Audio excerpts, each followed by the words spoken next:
తండ్రిగా నీ కర్తవ్యాన్ని నువ్వు నిర్వర్తించకపోతే, అందుకే ప్రియులారా, నాన్న ప్రార్థనాపరుడైతే ఆ కుటుంబము పాడైపోకోకుండా బాగుపడ్డానికి ఉపయోగపడుతుంది. 12వ వచనం ఇప్పుడు చదువుదామా?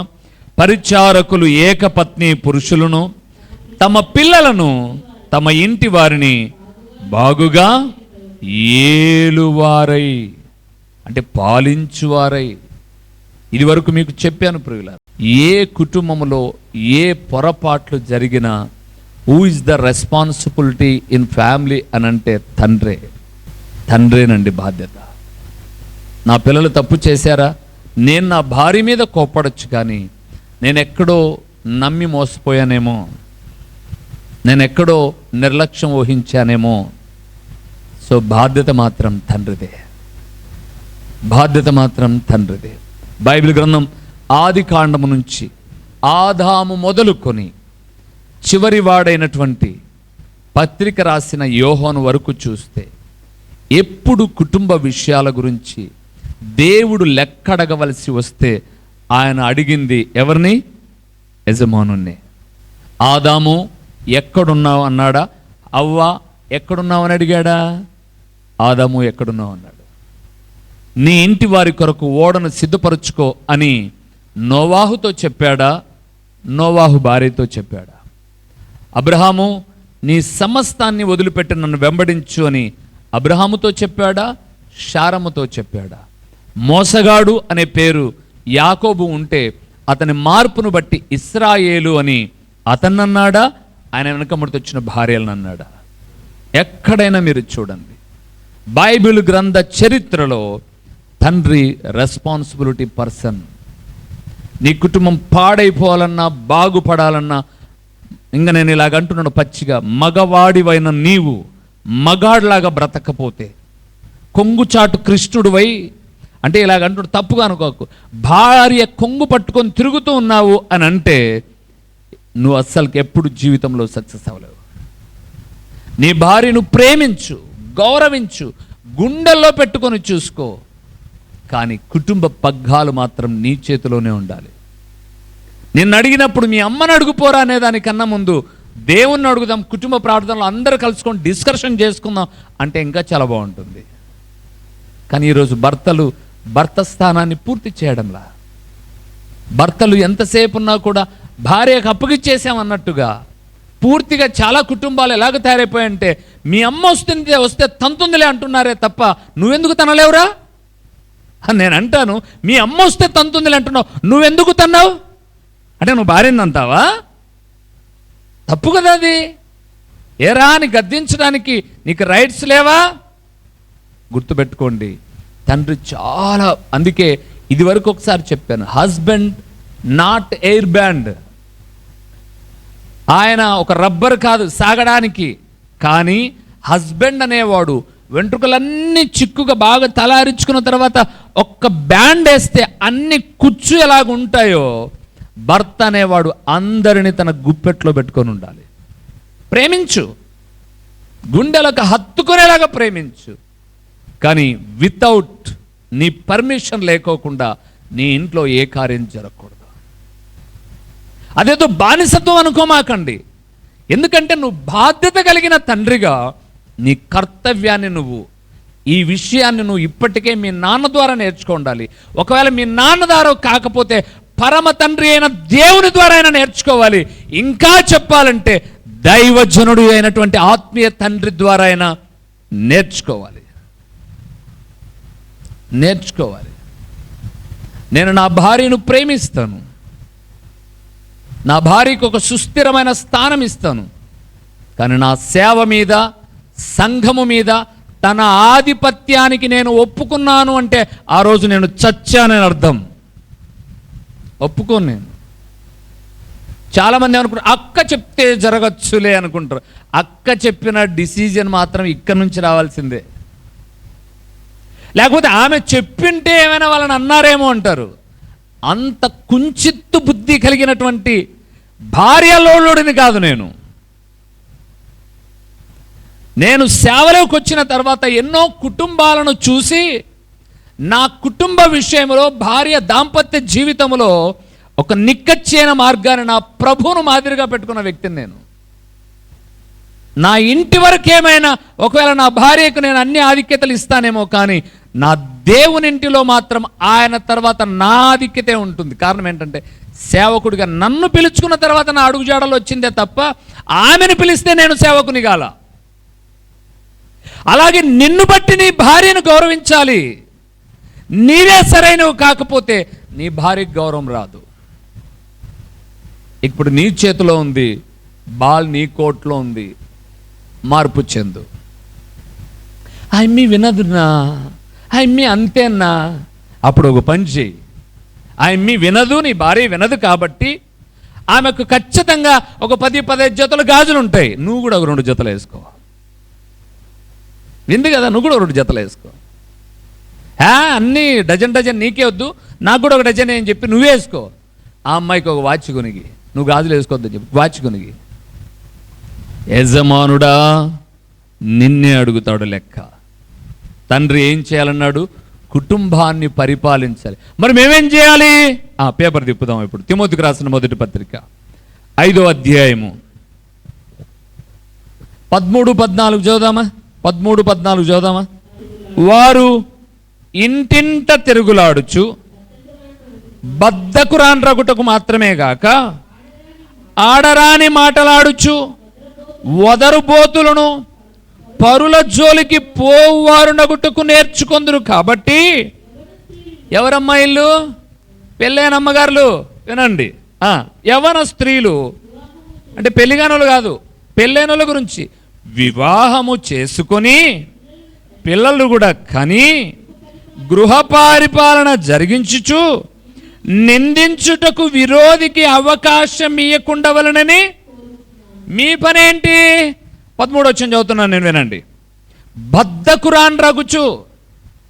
అమ్మా, ఇంట్లో మీరే వంట చేయాలి. బాగలేకపోతే హోటల్ నుంచి తెప్పించుకో. ప్రతి పూట హోటలే కాదు బతుకు. ఇంకా నువ్వేం చేస్తావు? బద్ధకురాన్లు అంటే సోమరులు. ఎక్కడ పోతున్నావు? పప్పు దేనికి పోతున్నా? ఏమరా వారమంతా నువ్వు పప్పు తెస్తా అంటే ఈమెం చేస్తుందిరా ఇంట్లో? పిల్లలకు ఒక్క పూట నువ్వు క్రమంగా బిడ్డల రుచి ఏదో గుర్తిరిగి ఆహారం పెట్టకపోతే, ఎప్పుడు ఏదో బాగలేదు సందర్భానుసారంగా, లేదు టైం అడ్జస్ట్ అవ్వలేదు, పోనీ నాకు 2 దోశలు తెచ్చుకొని తినండి, బాగానే ఉంది. జీవితాంతం హోటలేనా అంటే అంత బద్ధకురాలవా నువ్వు? రెండవది ఏం చెప్పాడు? ఇంటింట కొంతమందికి ఏం పనిలే. అమ్మ, ఆడపిల్లలు పెళ్ళిళ్ళు అయిన తర్వాత ఎప్పుడు అమ్మగారి సంఖ్య రాగానికి ఇళ్ళకి తిరగాకండి. అట తిరిగి ఇటు తిరిగి ఈ ఊర్లోని కొందరు, ఆ ఊరికి పోయిస్తాని కొందరు. బైబిల్ ఏమో చదువుతారు? కుమారి నీ స్వజనమును నీ తండ్రి ఇంటిని విడిచిపెట్టుము అంటాం, కానీ ఎప్పుడు అక్కడే తిరుగుతుంటాం. ఆటికి పోయి ఒక వార్త, ఈటికి పోయి ఒక వార్త తెచ్చుకొని కుటుంబాన్ని కట్టుకుండేదిలా. ఎవరో ఒకరు మోరల్ సపోర్టుతో భర్త మీద, కుటుంబం మీద తిరుగుబాటుదారులు. ఇళ్ళు తిరిగే ఆడ మనిషి ఎప్పుడు కూడా వృద్ధి చెందదు. ఆమె శోధకురాలవుతుంది, చెడుదారులను నేర్పిస్తుంది, ప్రోత్సహిస్తుంది. ఇదివరకు ఒక సందేశం చెప్పాను. ఒక్క పాపాత్ముడు అనేకమైన మంచి పనులను చెరపడం పాపాత్ముడే కాదు, పాపాత్మురాలు కూడా చెరుపుతుంది. వీధి వీధి తిరుగుతూ, ఇళ్ళు తిరుగుతుంటే అయిపోయింది, పెళ్ళి అయిపోయింది. నీకు కూడా విలువ ఉండాలి ఆడబిడ్డగా. అంటే ఏదో ఒక కార్యక్రమంలో నువ్వు వెళ్తే అబ్బా అమ్మాయి వచ్చిందిరా అనుకోవాలి, కానీ ఈమె బతుకంతా ఎప్పుడనే తిరుగుతుంటదే అనకపోవచ్చు పైకి. అంతరంగంలో ఉంటుంది. అంతరంగంలో చాలామందికి ఉంటుంది, నీకు విలువ ఉండదంతే. తిరగకూడదు. బద్ధకరాన్ రగుచు ఇంటింటి జోలికి పోయే వాళ్ళు ఏం చేస్తారంట? పరుల జోలికి కూడా. వదరబోతులు పరుల జోలికి. మరి ఏం చేయాలమ్మా మేము? అనయ్య మేము ఏం చేయాలి? ఇప్పుడు చదవండి 14 వచనం. వివాహము చేసుకొని పిల్లలను కని నీ పనేంటి? గృహ పరిపాలన. మా సహోదరులు ఉన్నారే, వాళ్ళు 1000 ఇచ్చినా 10,000 మీకు ఇచ్చినా, ఇంట్లో ఉప్పు డబ్బా ఏదో తెలియదు, షుగర్ డబ్బా ఏదో తెలియదు మాకు. మీరు కళ్ళు మూసుకొని కూడా అలాగ తీసేసి అలా గుమరించగలరు. ఏంటివి? తర్వాత గింజలు. పొర్రపాటుగా మీరు లేరు అనుకోండి, ఒక 2 రోజులు ఇంట్లో మొదటి రోజేమో పోయే బిర్యానీ తెచ్చుకొని తింటా అంటాం. మొదటి రోజు బిర్యానీ తింటాం, గ్యాస్ మాత్రం కూడా వేసుకున్న తర్వాత ఇక 2వ రోజు నుంచి జరిగే పని ఏంటంటే ఏది ఎక్కడుందో తెలీదు, గృహము మీద పట్టు మీదే. కాబట్టి గృహ పరిపాలన అన్నాడు. గృహ పరిపాలన తల్లిది, పాలించాలి నువ్వు. గృహాన్ని నీ గుప్పెట్లో, వంటింట్లో సామాన్లు ఎక్కడేదు ఎలాగో తెలుసో, నీ భర్తకు కావలసినది సమయానికి ఎలాగ అందిస్తావో, నీ పిల్లలకు రైట్ టైంకి ఇచ్చి ఎలాగ బడికి పంపిస్తావో, అలాగే గృహము యొక్క స్థితిగతులు కూడా నువ్వు గుర్తెరగాలి. కంతులు ఇస్తున్నారని తెచ్చి ఇంట్లో నింపగాకు. మీ నాయనోళ్ళు ఏం కట్టాల్సింది భర్తే. పక్కింట్లోకి ఉంది, మన ఇంట్లో పక్కింట్లోకి ఉంటే నీకు ఉండాల్సిన అవసరం ఏముంది? ఎవరితోనో పోటీ ఎందుకు? ఎవరితోనో పోటీ పడే ఈరోజు అప్పులు చేస్తున్నటువంటి వాళ్ళు భర్తలు ఎంత ఉన్నారో భార్యలు కూడా అంతే ఉండరు. గృహ పరిపాలన. నువ్వు 31వ అధ్యాయం సామెతల గ్రంథాన్ని చూస్తే ఆమె పిల్లలు భర్త లేచిన తర్వాత లేచును అని ఉందా? ఆమె వేకువనే లేచును. ఇంట్లో ఫస్ట్ లేయాల్సిన వ్యక్తి అమ్మ. నాన్న కొంచెం రెస్ట్ తీసుకునేదేరా, బాగా కష్టపడ్డాడన్నా వెంటనే పిల్లలను లేపాల్సింది. గృహ పరిపాలన నీ చేతిలో ఉండాలి. అద్భుతకరమైన మాట చెప్పాడు చూడండి. గృహ పరిపాలన జరిగించుటకు నిందించుటకు, ఆ నిందించుటకు విరోధికి అవకాశం ఇవ్వకుండా వలెను. ఒక్కొక్కసారి ఇంట్లోకి ఎవరైనా ఇలాగ వెళ్ళారనుకోండి, బట్టలన్నీ కుర్చీలో ఉంటాయి, కొన్ని ఫ్రిడ్జ్ మీద ఉంటాయి, కొన్ని ఆడుంటాయి. అబ్బా చండాలంగా ఉంటుంది ఇల్లు. పూర్వం అనేవాళ్ళు ఇల్లాలను చూడాల్సిన అవసరం లేదంట, ఇల్లు చూస్తే చాలు అనేవాళ్ళు. మనకు మిషన్లు వచ్చినా కూడా బద్ధకం అయిపోయింది. ఇల్లు శుభ్రతకు మారు పేరు. మనం సోకులు పడ్డం కాదు, అమ్మ గుర్తుపెట్టుకోండి, తప్పుగా అనుకోమాకండి. మనం స్టైల్గా ఉండడం కాదు. మన ఇంటికి ఎవరైనా వస్తే ఏ వస్తువు ఎక్కడ ఉండాలనో అక్కడ ఉంటే వచ్చిన వాళ్ళకు సిగ్గుపోలేరు, ఇంత బాగా పెట్టుకుంది ఈ బిడ్డ అని. దానికి నువ్వు సపోర్టుగా నీ పిల్లలను తీసుకో. అమ్మమ్మమ్మ నువ్వు తగలగాకమ్మా, తగలొద్దావే అని నువ్వే తగలేసుకోవిందా. పిల్లలకు నేర్పించుకో, తప్పేముంది. మగపిల్లలైతేనే ఆడపిల్లలైతేనే నేర్పించుకో. చక్కగా శుభ్రత. కొన్ని కుటుంబాలకు వెళ్తే చిన్నది గవర్నమెంట్ రూమే ఉంటుంది, గ్లాసులు కూడా 1 by 1 నీట్గా పెట్టింటారు, డ్రెస్సులన్నీ నీట్గా పెట్టింటారు. మీ పిల్లలకు మీరేం చేయొచ్చు? వాడు స్నానం చేసి ఆన్నే పెట్టింటాడు, టవాల్ తీసుకొచ్చి ఇంట్లో పడేస్తాడు. నున్నగా నానిపోయిన టవాల్ తెచ్చి ఇంట్లో పడేస్తే దోమలన్నీ వచ్చి ఇంటిలో బాగా విహరిస్తూ ఉంటాయి. ఒరే గాడిదా, ఈడగాదరా, పోయి తంతె మీద దండ మీద ఆరే అని చెప్పాలి. నువ్వు ఆరేగాకు, నేర్పించు వానికి. అన్నం తినగానే గోము ఎక్కువైపోయి గ్లాస్ నీళ్ళు కూడా నువ్వు పెట్టగాకు, వాడికి పెట్టుకోవడం నేర్పించు.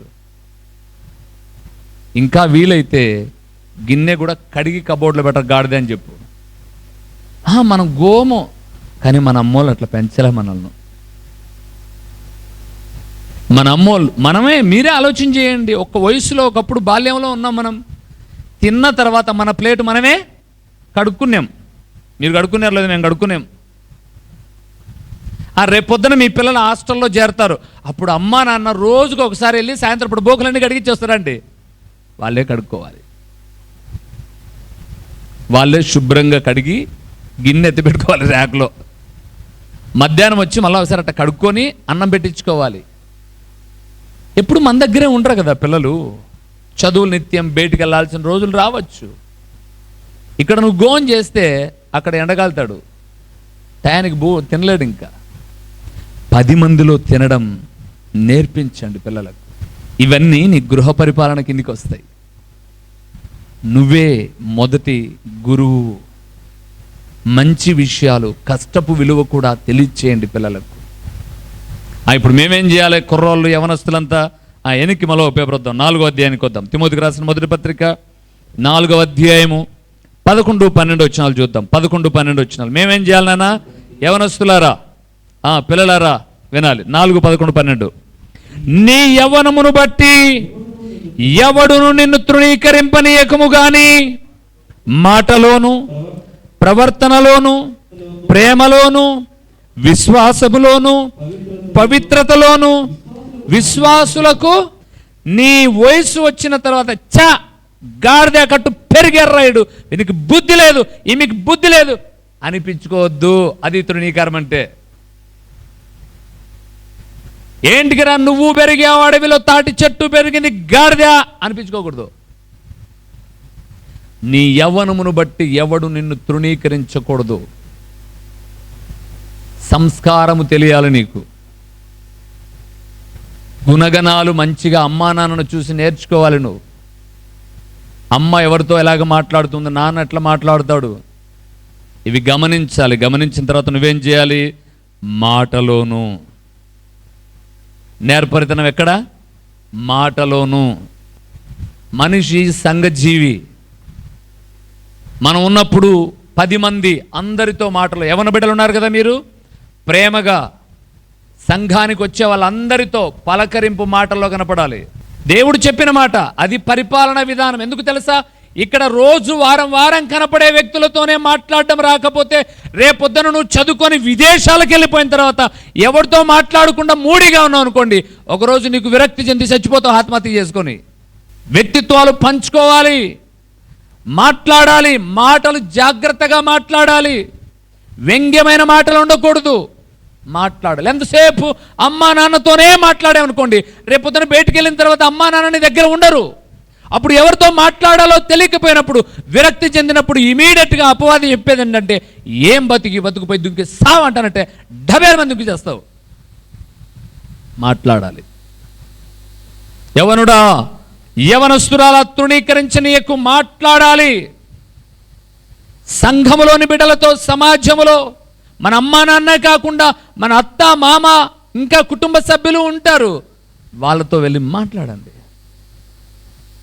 తప్పేం కాదు. వాళ్ళు వచ్చి హాల్లో కూర్చుంటానంటే మీరు పోయి బాత్రూంలో కూర్చోండి, వాకిలు వేసుకోండి.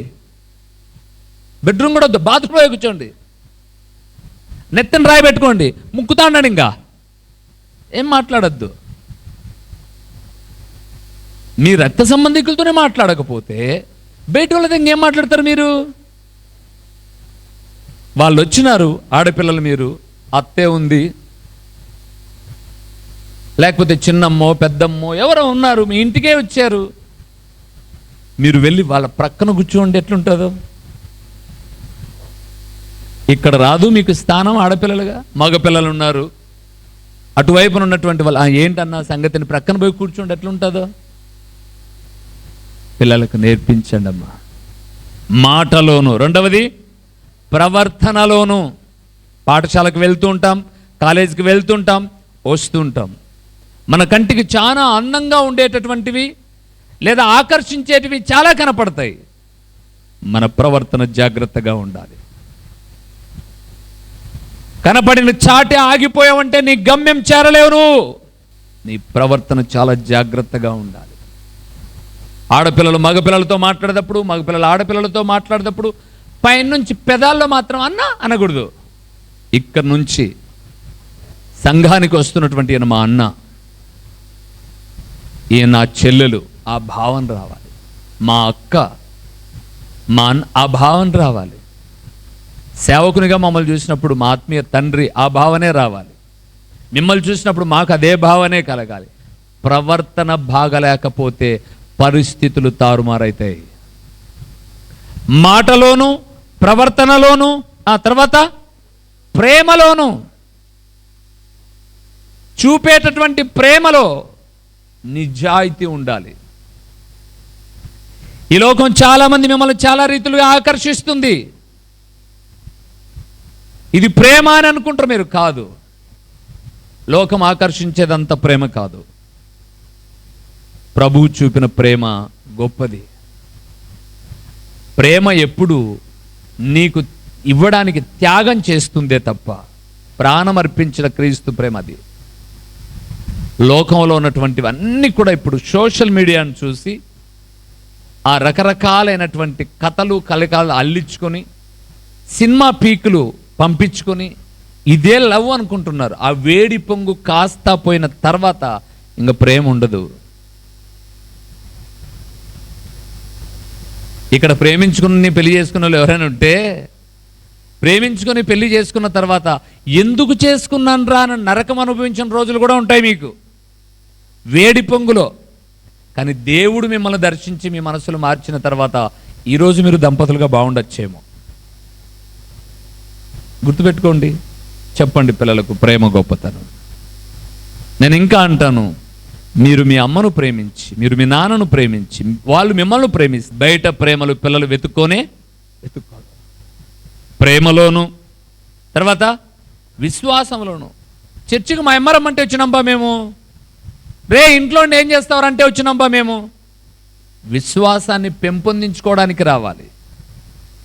నా దేవుని పాదాలు పట్టుకొని, నా తల్లిదండ్రులు ఇన్ని పొందుకుంటే అదే పరమ తండ్రి అయిన దేవుని పాదాలు పట్టుకొని నా విశ్వాసాన్ని పరీక్షిస్తున్నప్పుడు నేను నిలబడి నేను మరిన్ని కొన్ని పొందుకోవాలని బిడ్డలు విశ్వాసంలో బలపడాలి. పాఠశాలకు వెళ్ళినప్పుడు బుక్స్ పట్టుకొని వచ్చేటటువంటి తెలిసిన మనకు మందిరానికి వచ్చినప్పుడు ఎందుకు రాదు? విన్నది ఎన్ని వింటూ ఉంటాం. చెడ్డవే ఇక్కడ స్టోర్ చేస్తాడు అపవాది. కానీ మంచి విషయాలలో విశ్వాసాన్ని నాకేదైనా ఒక చిన్న ఓడ ఎక్కడన్నా దొరికింది అనుకోండి, అందులో నీతి సూక్తితో కూడిన మంచి మాట ఉంటే ఫస్ట్ నేను చేసే పని దాన్ని అలాగే మైండ్లో పెట్టుకొని వచ్చి, ఇంకా ఒకవేళ రావడం కొంచెం లేట్ అయితే ఒక రఫ్ పేపర్ మీద అయినా సరే ఎవరితో పెన్ అయినా ఇప్పించుకొని ఆ పదాన్ని రాసుకుంటాను నేను. అది మేలు చేస్తుందంటే విశ్వాసములోను, తర్వాత పవిత్రతలోను. దేవుని మందిరము అనేది మ్యారేజ్ బ్యూరో చూసే చోటు కాదు. గడిచిన దినాల్లో చెప్పాను కదా, అమ్మాయిలు అబ్బాయిలు చూసుకునే చోటు కాదు ఇది. ఒక పాస్టర్ గారి దగ్గరకు వచ్చి, మా అమ్మాయిని ఇలా పలానా వాళ్ళని చూసుకుంటున్నాం, వాళ్ళు మా ఇంటికి వచ్చిపోయిన తర్వాత అమ్మాయిని చూసిపోయారని చెప్పేసి అంటే వీరంతా తెలుస్తుంది. కాబట్టి పాస్టర్ గారు మీరేమనుకోకపోతే అమ్మాయి చర్చికి వస్తుంది, అబ్బాయి కూడా లాడ్జీలో దిగి వాళ్ళ బంధువులు దిగి వాళ్ళు చర్చికి వస్తారు. ఈ పక్కన అబ్బాయి కూర్చుంటాడు, ఈ పక్కన అమ్మాయి కూర్చుంటుంది. చూసుకున్న తర్వాత నచ్చితే మేము ఇంట్లో మాట్లాడుకుంటాం. దానికేం భాగ్యం అమ్మా, రమ్మని చర్చికి. ఇదేమన్నా మ్యారేజ్ బ్యూరో సెంటరా? పెళ్లి చూపులు చూసుకునేదే మందిరం అంటే? తోలు తీస్తాడు దేవుడు, కాపురాలు నిలబడవు అవి. వీడు వచ్చిన వాళ్ళ నుంచి వాక్యం వింటాడా? ఈమె వాక్యం వింటుందా? పోనీ వాళ్ళ అమ్మ నాయనన్న వాక్యం వింటారా? చూసుకుంటున్నాడా లేదా? పిల్లలు చూస్తున్నారా లేదా? మెసేజ్ పెడతారా? ఎర్రచీర కట్టింది చూడు, ఆ బాబే మా బాబా. మందిరాలు నిలయాలు కాకూడదు. లేకపోతే ఇక్కడికి వచ్చేటప్పుడు డ్రెస్ కోడ్ కాదు, మన ఇద్దరు మ్యాచింగ్ వేసుకుందాం. పవిత్రతను పోగొట్టుకోకూడదు. చెప్పండి, ఇప్పుడు ఇవన్నీ ఎక్కడ నేర్చుకుంటాం? తండ్రి పాలించాలి, తల్లి గృహ పరిపాలన, పిల్లలు వాళ్ళను పోలి నడుచుకోవాలి. ఇవన్నీ ఎక్కడ నేర్చుకుంటాం? సమూయేలు మొదటి గ్రంథం. రండి, ఈ సందేశాన్ని ఈరోజు ముగించాలనుకుంటున్నాడు. 10వ అధ్యాయము 25వ వచనాన్ని చూద్దామా? సమూయేలు మొదటి గ్రంథం 10వ అధ్యాయము 25వ వచనాన్ని చదుదాం. తరువాత సమూయేలు రాజ్యపాల పద్ధతి జనులకు వినిపించి ఒక గ్రంథమందు రాసి యెహోవా సన్నిధిని దాని నుంచెను. అంతటా సమూయేలు జనులందరినీ వారి వారి ఇండ్లకు, మొదటి లైన్ చూస్తారా? తరువాత సమూయేలు అనగా పాస్టర్ గారు రాజ్యపాలన పద్ధతి జనులకు వినిపించి, మీ కుటుంబ పరిపాలనను దేవుని సేవకుడు ఆదివారపు మందిరంలో వినిపించి మిమ్మల్ని ఇంటికి పంపిస్తాడు. ఇవి ఇక్కడే దొరికేది, ఇవి స్కూల్లో దొరకవు. స్కూల్లో మీ అమ్మకు లోబడు, మీ నాన్నకు లోబడు, లవ్ చేసుకోవాకు, కోపించుకోవాకు, ఇవన్నీ అని చెప్పడు. బడికి వచ్చావా, చదువు చెప్పినప్పుడు దారిలో వాడు ఏమన్నా తిరిగి మాకు సంబంధంలా. ఇవన్నీ ఆత్మీయ తండ్రి మాత్రమే చెప్పగలడు, దేవుని సేవకులు మాత్రమే చెప్పగలరు. సమూయేలు ఇశ్రాయేలులకు అందరికీ పద్ధతి చెప్పాడు, పరిపాలన విధానం చెప్పాడు. ఇంక బోనీళ్ళకి ఇట్లే ఉంటుంది, ఇట్లే ఉండాలని చెప్పాడు. అట్లేం చెప్పుకోకుండా అందరూ లేచి నిలబడదాం, ఆమేన్, పోనీ ఇంటికి. ఎందుకు వచ్చాం, ఎందుకు పోయాం? చీర అంచులు చూపించుకోనీకా? ఎన్ని పూలు పెట్టుకున్నామో చూపించుకోనీకా? ఎందుకు వచ్చాం మందిరానికి? మన కుటుంబాలు బాగుపడే పరిపాలన పద్ధతి నేర్చుకోవడానికి వచ్చాం. అది ఈ లోకానికి ఆధారమైనటువంటి దేవుని నుంచి నేర్చుకోవడానికి ఆయన తన సేవకుని నిలబెట్టుకొని మాట్లాడతాడు. అంతకు మించి ఇక్కడ రాజకీయాలు ఏముండవు. అది నేర్చుకోవడానికి నీకు బరువు అయితే నీ ఇష్టం. జీవితం తారుమారైపోయిన తర్వాత ఇంకేం లాభం ఉండదు. ఆ పద్ధతి నేను కూడా చదువుకుంటాను. నువ్వు చదువుకుంటావు బైబిల్, నేను బైబిల్ చదివా అనేక పర్యాయములు. ఈ రోజుకు నా స్టాండర్డ్ బైబిల్లో 0 అని చెప్తా. నేను వేల ప్రసంగాలు చేసిన నేనే 0 అయితే ఊరక చదువుకోవడం ఏం లాభం? ఆ పరిపాలన విధానాన్ని చెప్పడానికి ఆత్మ నడిపింపు కలిగిన దేవుని సేవకులు అవసరం. జీతగాడు గద్దీడు. ఎందుకు? తన జీతం వస్తే చాలు. కానీ జీవితాలను మార్చేవారు గద్దిస్తారు. ఇష్టం. ప్రార్థన చేద్దామా? తలలు వంచుదాం, కళ్ళు మూసి ప్రార్థన చేద్దాం. దేవా, తల్లిదండ్రులుగా ప్రార్థన చేయండి.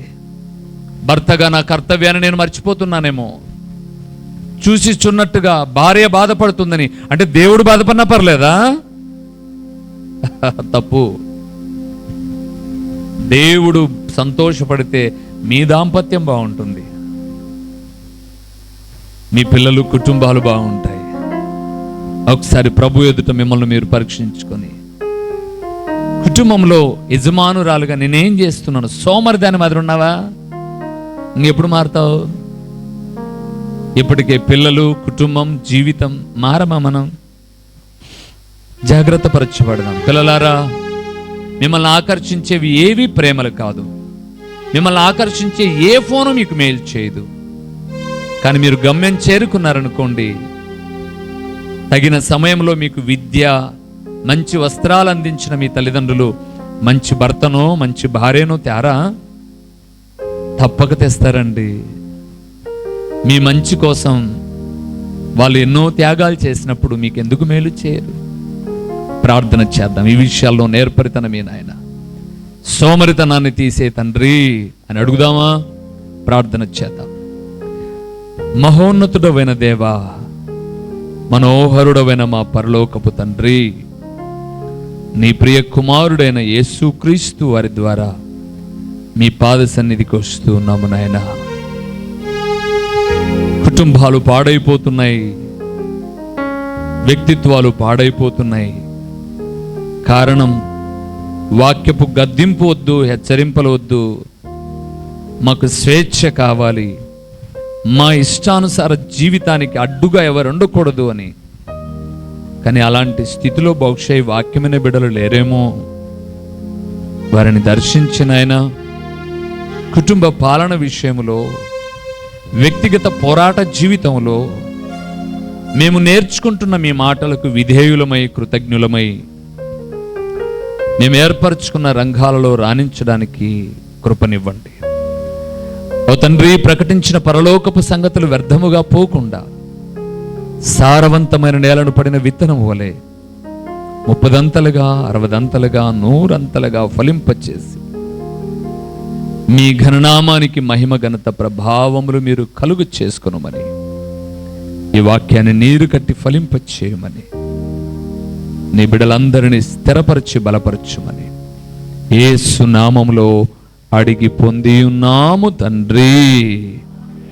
ఆమేన్. మా చిరునామా దైవజనుడు బ్రదర్ ఓ రూబేన్ గారు, క్రీస్తు ప్రార్థనా మందిరం, డోర్ నెంబర్ 1-10-386, నగరిగుట్ట, పులివెందుల, కడప జిల్లా. మీ ప్రార్థన అవసరాల కొరకై సెల్ నంబర్ 9989067409.